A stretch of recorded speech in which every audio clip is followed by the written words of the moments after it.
এটা আমার ছাদের উপরের বাগান। এগুলো বেগুনের গাছ লাগিয়েছি 3-4 সপ্তাহ হলো, আর এটা প্রায় মাস পেরিয়ে গেছে।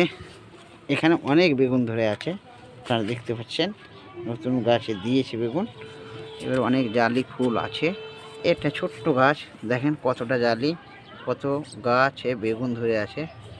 এটা আমি করি অবসর সময়ে যখন ফাঁকা থাকি। এটা অনেক দিন খাওয়া হয়েছে, অনেক বেগুন ধরে আছে এখনো 10-15টা। ওই দিকে আরও অনেক বেগুন আছে, ওই দিকে দেখতে পাবেন অনেক বেগুন আছে।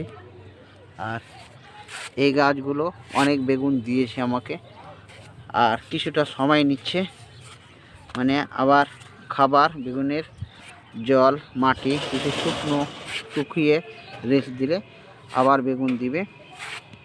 এরকম করে আপনারাও চাষ করেন। মানুষ